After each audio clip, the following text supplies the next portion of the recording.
आत्मा कैसी दिखती है, एक सवाल और खत्म हो गई 4 जिंदगियां। कैरल हत्याकांड की इनसाइड स्टोरी।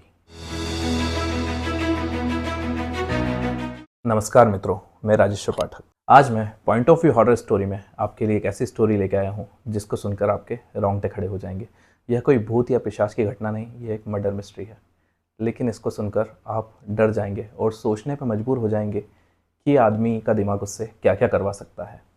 तो आइए शुरू करते हैं।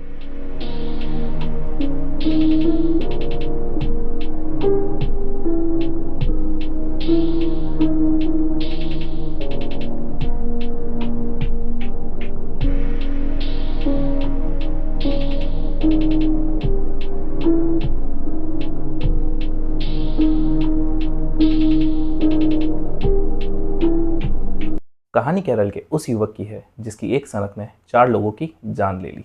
उसे अपने एक सवाल का जवाब चाहिए था। उस जवाब को पाने के लिए उसने अपने ही घर के 4 लोगों को बेरहमी से मार डाला। आखिर क्या थी ये पूरी घटना, जिसे जानकर न केवल के केरल राज्य बल्कि पूरे देश में सनसनी मच गई थी। चलिए जानते हैं विस्तार से नाथन कोड हत्याकांड की इनसाइड स्टोरी। तारीख थी 9 अप्रैल 2017। जगह थी केरल के तिरुवनंतपुरम का नथन कोड। यहाँ रिटायर्ड प्रोफेसर ए राजा थंकम अपने परिवार के साथ रहते थे। परिवार में उनकी पत्नी डॉक्टर जीन पद्मा, बेटा कैडल जीनसन राजा, बेटी कैरोलिन और एक रिश्तेदार ललिता रहती थी। पिता राजा थंकम ने दोनों बच्चों को डॉक्टरी की पढ़ाई के लिए ऑस्ट्रेलिया भेजा। कैरोलिन कुछ समय ही पहले ही अपनी पढ़ाई कर ऑस्ट्रेलिया से वापस आ चुकी थी, जबकि कैडल अपनी बहन के बाद ऑस्ट्रेलिया गया था, इसलिए वह वहाँ रहकर पढ़ाई कर रहा था। वहाँ पढ़ाई के दौरान वह सिजोफ्रेनिया, जो कि एक मानसिक बीमारी होती है, उसका शिकार हो गया। उसकी रुचि इस चीज़ में भी ज़्यादा बढ़ने लगी थी कि आखिर आत्माएं दिखती कैसी हैं, हमारा शरीर आत्मा के साथ कैसे काम करता है, मौत होते ही क्या हम आत्मा को देख सकते हैं। इस तरह के कई सवालों के बारे में वह जानने की दिलचस्पी रखने लगा। वह इन सवालों को लेकर इतना आतुर हो गया था कि उसने अपनी पढ़ाई पर ध्यान देना ही छोड़ दिया। बस इस सवाल की तलाश में रहने लगा कि आखिर आत्मा दिखती कैसी है। वह दिन रात इसी पर रिसर्च करने में लगा रहता। जैसे तैसे उसने अपनी मेडिकल की पढ़ाई पूरी की और वापस केरल आ गया। फिर यहाँ आकर भी आत्मा से संबंधित सवालों को लेकर वह रिसर्च में लगा रहा। घर वालों से भी कोई बातचीत नहीं करता था, न ही वो बाहर जाता था। उसने अपने आप को एक कमरे में बंद सा कर लिया था। बस दिन भर किताबों में यही सवाल ढूंढता रहता कि आखिर आत्मा दिखती कैसी है। एडल की मानसिक स्थिति को देखते हुए उसे 2 बार मनोरोग विशेषज्ञ के पास भी ले जाया गया। वहाँ भी वह उन्हीं बातों को लेकर डॉक्टर से सवाल करने लगा। उसका ट्रीटमेंट चला, लेकिन उसका भी केडल पर कोई असर नहीं हुआ। घर वालों ने सोचा कि हो सकता है समय बीतने के साथ साथ उसका ये पागलपन भी दूर हो जाएगा। दिन बीतते गए और वह यूं ही घर पर बैठे बैठे बस पैरानॉर्मल एक्टिविटी और आत्मा के बारे में रिसर्च करता रहा। फिर उसने एक ऐसा निर्णय लिया जिसे सुनकर किसी के भी रोंगटे खड़े हो जाएंगे। उसने सोचा कि अगर मैं किसी को अपनी आंखों के सामने मार डालूं तो हो सकता है कि मैं शरीर से बाहर आत्मा को आते हुए देख सकूं।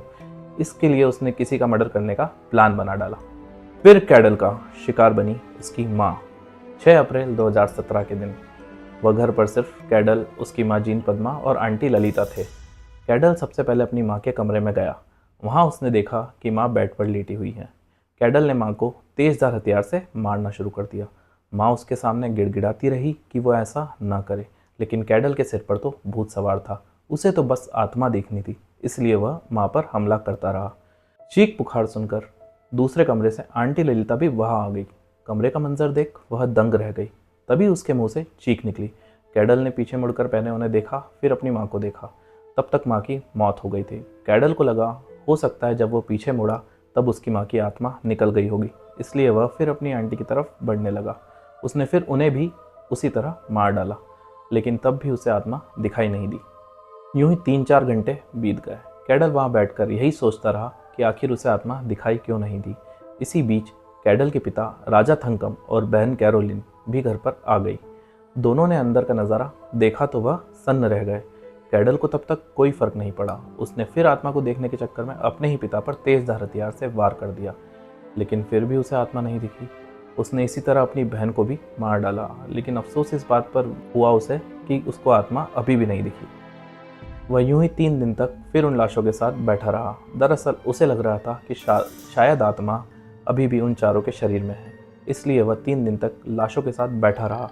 लेकिन 3 दिन बाद यानी 9 अप्रैल को जब लाशों से बदबू आने लगी तो कैडल को घबराहट होने लगी। उसने सोचा कि वह तो अब केस में फंस जाएगा, इसलिए उसने लाशों के छोटे छोटे टुकड़े किए और फिर पूरे घर में आग लगा दी। उसके बाद खुद मौके से फरार हो गया। आग देखते ही पड़ोस के लोगों ने तुरंत पुलिस को सूचना दी। पुलिस ने आकर जांच की तो पाया कि घर के अंदर इंसानी मांस के टुकड़े जले हुए हैं। पुलिस ने सोचा कि अगर घर के लोग जले होते तो इस तरह उनके टुकड़े नहीं होते। जले हुए इंसानी मांस के टुकड़ों की जांच के लिए भिजवाया गया। पता चला कि शव किसके थे और ये जलने के कारण नहीं मरे हैं, बल्कि उनका तो पहले ही मर्डर हो चुका था। यह सुनते ही पुलिस के भी होश उड़ गए। पड़ोसियों ने बताया कि परिवार में कौन कौन है। पुलिस ने पाया कि सिर्फ एक मेंबर यहाँ से गायब है और वह है कैडल। पड़ोसियों ने पुलिस को उसकी अजीबोगरीब हरकतों के बारे में भी बताया कि कैसे वो किसी से बात नहीं करता था, उसका बर्ताव भी काफ़ी अजीब था। पुलिस के शक की सुई सीधे कैडल पर जा गिरी। पुलिस ने टीमों का गठन किया और जल्द ही कैडल को गिरफ्तार भी कर लिया। कैडल ने गिरफ्तार होते हुए सब कुछ कबूल कर लिया। हैरानी की बात तो यह थी कि कैडल को अपने किए पर कोई पछतावा नहीं था। उसे सिर्फ आत्मा देखनी थी। वो लगातार मुस्कुरा रहा था। जब पुलिस ने उसे कोर्ट में पेश किया तब भी उसने सिर्फ यही कहा कि मुझे तो सिर्फ आत्मा देखनी थी। उसके बाद उसे जेल भेज दिया गया।